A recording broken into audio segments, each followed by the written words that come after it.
¿Qué haría si la niña más indefensa del barrio corriera hacia el hombre más temido de Chicago, y le susurrara: «Haz como si fueras mi papá», justo antes de dejar de respirar en sus brazos? Antes de continuar, dime desde qué ciudad nos estás escuchando. Y si crees que la dignidad puede cambiar hasta el corazón más duro, acompáñanos en esta historia. Nadie en la villita miraba a Mateo Varela directamente a los ojos. No porque lo odiaran, sino porque los hombres que cargan demasiado poder suelen traer silencio con ellos. Aquella noche, bajo luces doradas colgadas sobre una fiesta comunitaria en la calle 26, Mateo caminaba rodeado de hombres en trajes oscuros, impecable, con su saco italiano. La piel ligeramente bronceada bajo las luces de neón, el porte de un rey sin corona. Las abuelas latinas dejaban de hablar cuando él pasaba. Los dueños de negocios bajaban la voz. Hasta la música de salsa parecía inclinarse ante su presencia. Él estaba acostumbrado a eso. Acostumbrado al respeto, al miedo, a la distancia. Pero no estaba preparado para una mano pequeña jalando discretamente la manga de su saco. Se detuvo. Miró hacia abajo. Una niña negra, no mayor de 8 años, con tenis gastados y ojos enormes como lunas llenas, lo observaba sin miedo. Eso fue lo primero que lo desconcertó. Nadie lo miraba así. Nadie. Señor, dijo la niña en un susurro quebrado. Mateo se inclinó apenas, creyendo que se había perdido. Entonces ella tomó aire como si estuviera reuniendo el valor para decir algo que llevaba siglos esperando. Haz como si fueras mi papá. Sus palabras no sonaron como un juego infantil. Sonaron como una súplica. Como una llave abriendo una puerta cerrada dentro de él. Mateo alcanzó a fruncir el ceño, confundido. Iba a preguntar por qué, pero los ojos de la niña se apagaron de repente como una vela vencida por el viento. Su pequeño cuerpo cedió. Cayó hacia él. Y el hombre al que llamaban el patrón la sostuvo con ambas manos, como si cargara algo sagrado. El tiempo se congeló.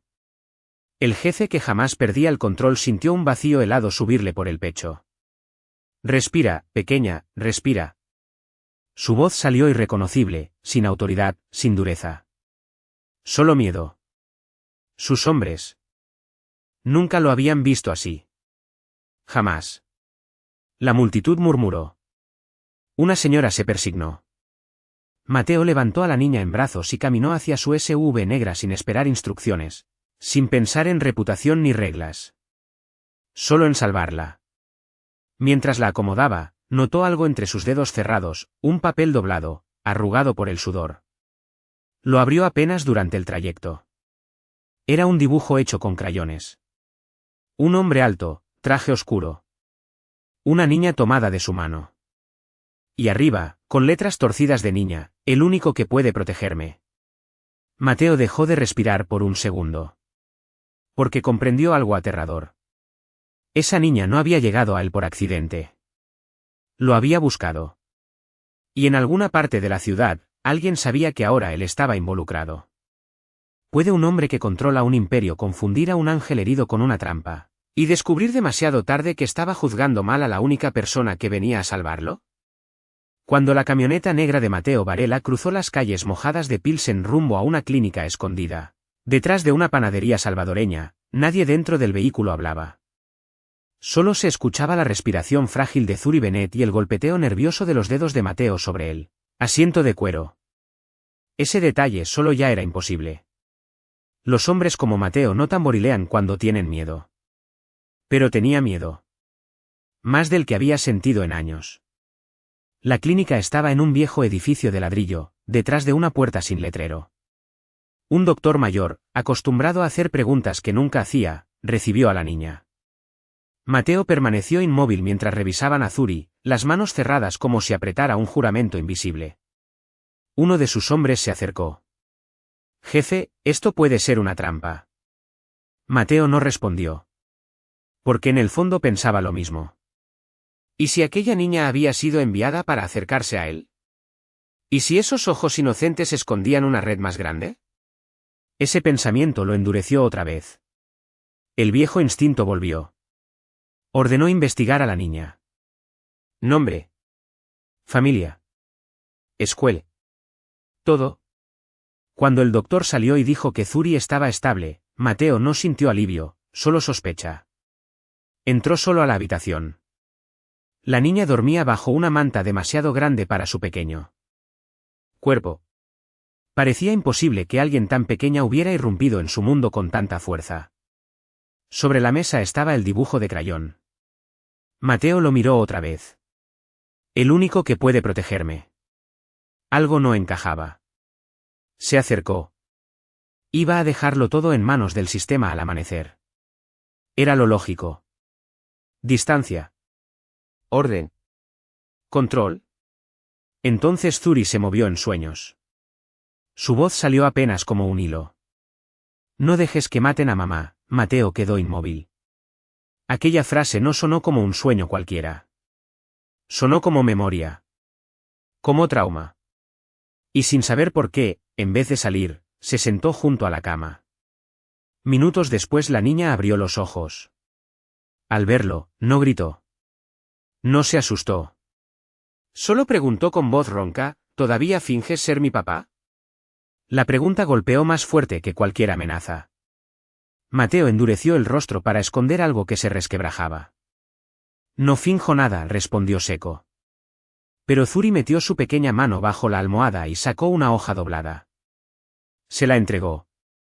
Era un mapa infantil del barrio, con una estrella marcada sobre una iglesia antigua y una frase escrita torpemente. Mamá dijo que si todo se rompía, buscara al hombre del anillo con el león. Mateo bajó la mirada. En su mano brillaba justamente un anillo antiguo con un león grabado. El aire se volvió pesado. La niña lo había buscado a él. A él específicamente. No por accidente. Por instrucciones. Antes de que pudiera preguntar más, uno de sus hombres irrumpió con tensión en el rostro. Jefe, vimos dos hombres rondando la clínica preguntando por una niña. Mateo sintió el mundo inclinarse. Su error se hizo visible. No era una carnada. Era una perseguida. Y peor aún, alguien sabía que él ya la estaba protegiendo. Miró a Zuri. Ella lo observaba como si supiera algo que él todavía no entendía. Entonces dijo algo que le heló la sangre: te encontraron más rápido de lo que mamá pensó. Y en ese instante Mateo comprendió una verdad insoportable. La niña no solo había llegado buscándolo. Había llegado huyendo de algo que también venía por él.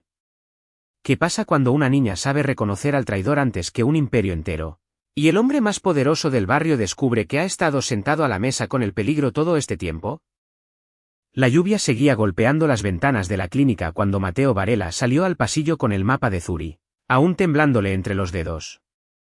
La vieja iglesia marcada con una estrella no era un sitio cualquiera. Era un santuario abandonado en Back of the Yards, un lugar que casi nadie recordaba, excepto quienes conocían secretos viejos. Eso inquietó a Mateo más que los hombres rondando afuera. Porque los enemigos visibles nunca eran los peores. Los peores eran los que sonreían cerca.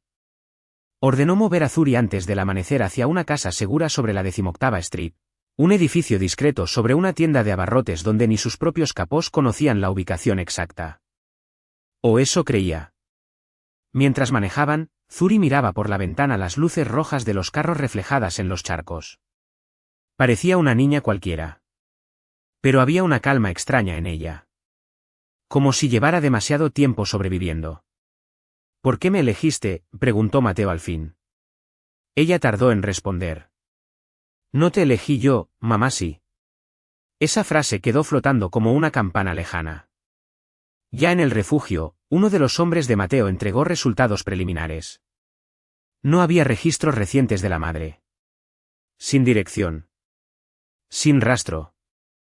Como si alguien hubiera borrado su existencia. Pero había algo peor. Una cámara de seguridad de una lavandería había captado a Zuri escondida la noche anterior, huyendo después de presenciar una reunión. Mateo pidió ampliar la imagen. Cuando apareció en la pantalla, Zuri se quedó helada. Señaló una figura entre sombras. Un hombre elegante, de hombros anchos, uno de los capós más antiguos de Mateo. ¿Ese? La voz de la niña casi no salió. Ese estaba con los hombres que siguieron a mamá. El cuarto quedó inmóvil. Mateo no dijo nada. Pero por dentro algo oscuro se movió. Porque ese hombre comía en su mesa desde hacía 10 años. Dramática Irene. La audiencia ya siente lo que Mateo aún resiste aceptar. El monstruo no está afuera. Está dentro de su casa. Más tarde, mientras Zuri coloreaba en silencio con unos crayones que una vecina le había llevado, Mateo la observaba desde la cocina. Ella levantó la vista y preguntó con total inocencia: ¿los hombres malos siempre usan trajes bonitos? La pregunta lo atravesó. Porque describía exactamente el mundo que él construyó. Y por primera vez no supo responder. Esa noche, mientras todos dormían, Mateo encontró a Zuri despierta mirando una cadena vieja que llevaba escondida. Un medallón diminuto. Al abrirlo, había una foto gastada de una mujer joven, junto a un hombre que Mateo reconoció al instante. Su respiración se detuvo. Era una imagen de 12 años atrás. Antes de convertirse en leyenda en el barrio. Antes del poder. Antes de traicionarse a sí mismo. La mujer de la foto era alguien que le había salvado la vida una vez.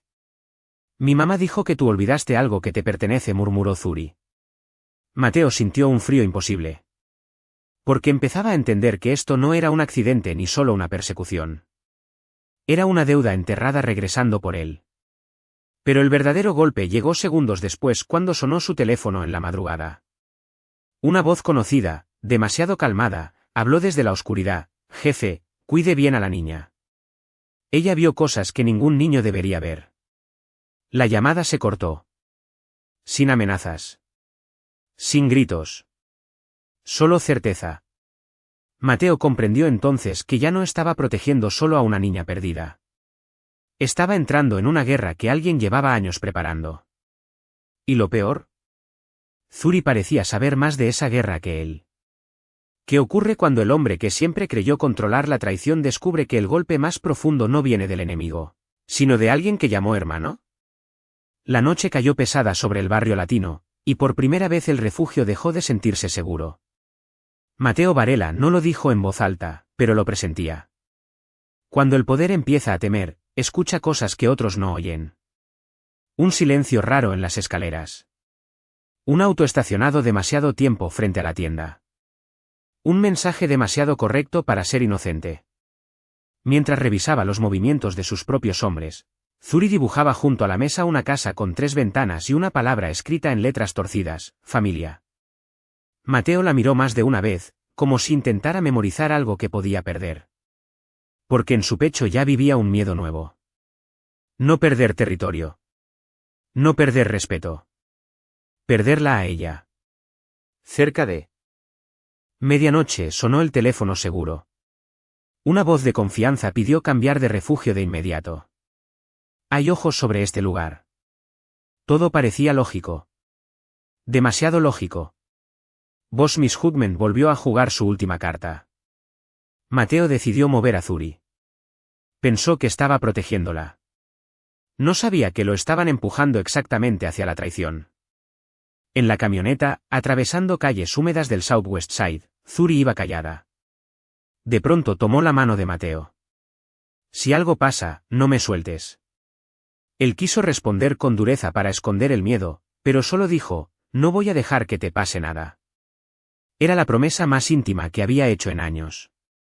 Pero al llegar a la casa segura nueva, algo estaba mal. Demasiado ordenado. Demasiado vacío. Mateo lo sintió tarde. Un movimiento, un ruido de puerta, voces. No hubo explosión, no hubo caos visible, solo la sensación helada de que el mundo se torcía. En segundos todo cambió. Cuando volvió el silencio. Zuri ya no estaba. Y por primera vez en su vida Mateo Varela quedó inmóvil como un hombre derrotado. No gritó. No rompió nada. Eso habría sido más fácil. Solo se quedó quieto. Como si el alma se le hubiera quedado atrás. Sus hombres esperaban órdenes. No salieron. Porque el jefe que siempre reaccionaba con precisión estaba mirando una cinta azul que Zuri llevaba en el cabello, y que había quedado sobre el asiento. La sostuvo como quien sostiene un corazón ajeno.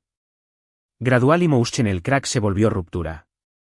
Yo la puse en sus manos, murmuró, casi para sí mismo. No estaba culpando a otros. Se estaba condenando. Entonces llegó el golpe más cruel. Uno de sus capós más viejos apareció por videollamada. No con amenazas. Con tristeza.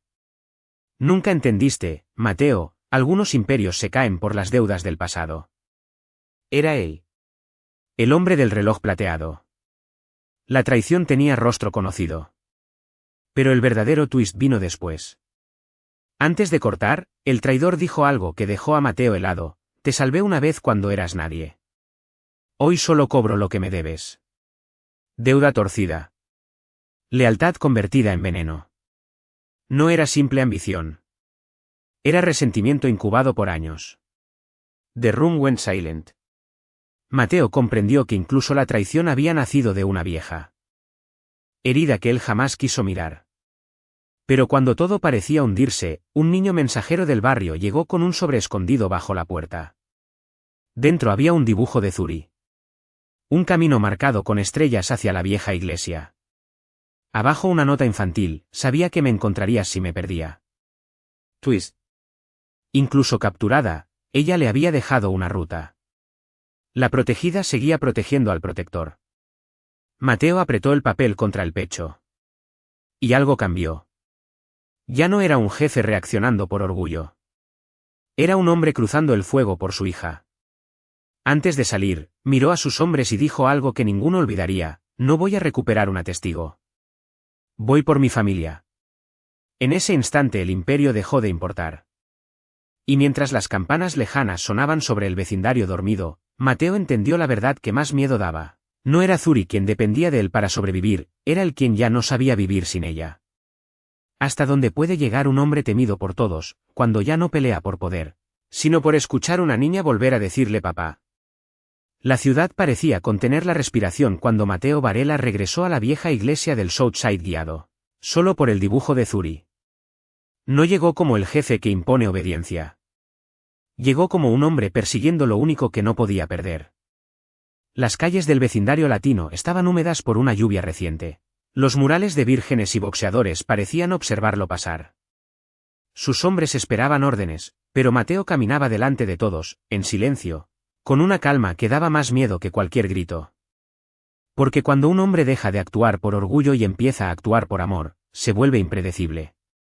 Dentro de la iglesia abandonada solo había velas consumidas, bancos viejos y un eco que parecía guardar confesiones. Mateo avanzó despacio. Cada paso cargaba años de culpa. Entonces escuchó una voz pequeña entre las sombras. Sabía que vendrías. Zuri. ¿Viva? Sentada junto al altar como si lo hubiera estado esperando desde siempre. El aire se volvió sagrado. Mateo se acercó sin decir palabra. Y cuando la niña corrió hacia él y se abrazó a su cintura, algo en el hombre más temido del barrio se quebró para siempre. No. Fue un gesto grande. Fue peor. Sus ojos se llenaron de agua que no dejó caer. Porque había guerras que ni un imperio enseñaba a pelear. Te dije que no me soltaras, susurró Zuri. Mateo cerró los ojos un segundo. Llegué tarde. No, dijo ella. Los papás llegan. Esa palabra lo atravesó más que cualquier traición. Pero la paz duró apenas un suspiro. Una voz surgió desde el fondo del templo. El hombre del reloj plateado. No hubo amenazas abiertas, solo una presencia cargada de historia. ¿De verdad vas a destruir todo por una niña?, preguntó. Mateo no respondió enseguida. Miró a Zuri. Luego dijo algo que dejó incluso a sus propios hombres inmóviles. No estoy destruyendo un imperio. Estoy salvando lo poco humano que me queda. The room went silent. Extreme Power Gap invertido. El jefe ya no hablaba desde poder. Hablaba desde vulnerabilidad. Pero el gran giro aún venía. Mientras los adultos sostenían aquella confrontación moral, Zuri jaló discretamente el saco de Mateo y señaló una vieja pintura detrás del altar. Allí había escondido algo. Un cuaderno de su madre. Mateo lo abrió con manos temblorosas. Dentro, nombres. Fechas. Una confesión. Lucía había previsto la traición años antes. Había dejado pruebas para exponer no solo a un capo corrupto, sino a quienes manipulaban desde dentro a toda la organización. Final Piscis Lacking. Mateo entendió que la niña no lo había guiado solo para rescatarla. Lo había traído para ver la verdad completa. Pero el twist que nadie esperaba vino de Zuri. Ella miró al traidor y dijo con la serenidad imposible de una niña: mi mamá dijo que tú no eras el monstruo. Solo eras el hombre equivocado rodeado de monstruos. El traidor bajó la mirada. Incluso él quedó desarmado por una verdad dicha sin odio. Emotional Explosion Rising. Entonces Mateo hizo algo que ningún capo esperaba. No ordenó castigo. No humilló a nadie. Solo dijo: se acabó. Dos palabras que pesaban más que una guerra. Porque a veces la justicia más dura es negarse a seguir siendo lo que el dolor quiso hacer de ti. Afuera empezaban a sonar campanas de misa temprana en el barrio. Un nuevo día nacía. Zuri tomó la mano de Mateo y preguntó bajito: ¿todavía finges ser mí? Papá. Esta vez él se agachó para mirarla a los ojos. Y por primera vez sonrió sin armadura. Ya no estoy fingiendo. Pero justo cuando ese momento parecía sanar todo, una última revelación cayó como relámpago. Entre los papeles del cuaderno había una carta sellada dirigida solo a Mateo. La letra de Lucía decía: si estás leyendo esto, aún no sabes quién intentó separarte de tu propia sangre. Mateo sintió el suelo moverse bajo sus pies. Porque entendió que la verdad más grande todavía no había sido revelada. Y lo que venía después podía cambiar no solo su imperio, sino el nombre mismo de su familia. ¿Qué harías si descubrieras que la niña que te enseñó a amar no solo era tu familia, sino la última verdad que podía salvar tu nombre? La carta temblaba en las manos de Mateo Varela mientras la luz de las velas lanzaba sombras sobre los muros de la vieja iglesia. Todo estaba en silencio, pero no era paz.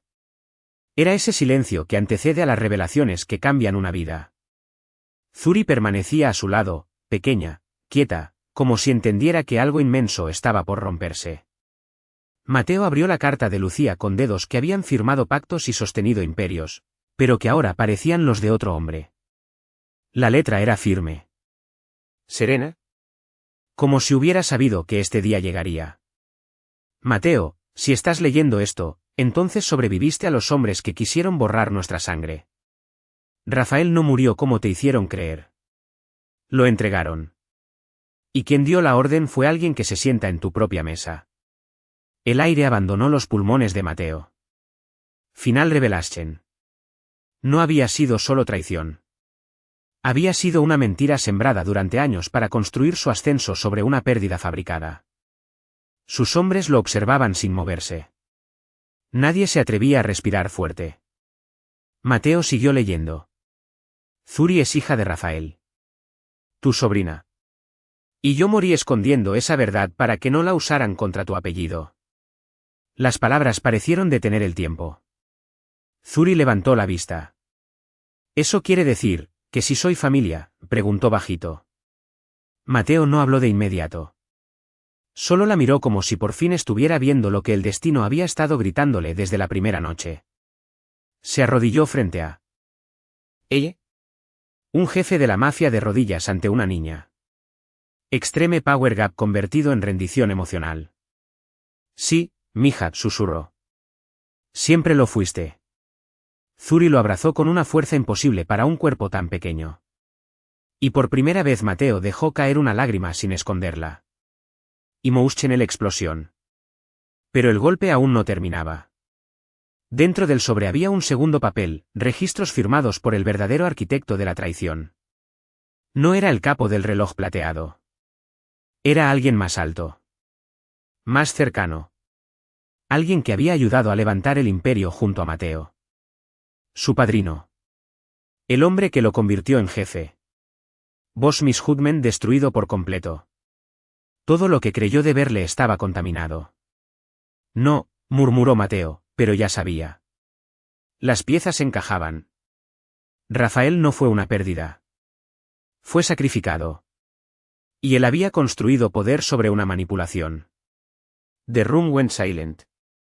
Entonces ocurrió otro giro. El hombre del reloj plateado, que había permanecido callado, dio un paso adelante. Su voz ya no llevaba desafío. Yo no te traicioné por ambición, Mateo. Quise que vieras lo que nunca quisiste mirar. Twist final moral. Incluso el supuesto traidor había sido empujado por una verdad torcida, no solo por codicia. Mateo entendió algo brutal, el enemigo real era el hombre al que llamó mentor. Pero en medio de esa devastación, Zuri jaló la manga de su saco como la primera noche. Mamá dijo que los secretos solo asustan hasta que les pones luz. Una niña diciendo lo que ningún consejero había logrado. Mateo sonrió entre dolor. Afuera el sol empezaba a entrar por vitrales rotos, pintando el piso con colores de iglesia vieja. Parecía juicio. Parecía perdón. Mateo se puso de pie distinto. No como don. Como hombre que acaba de recuperar su apellido.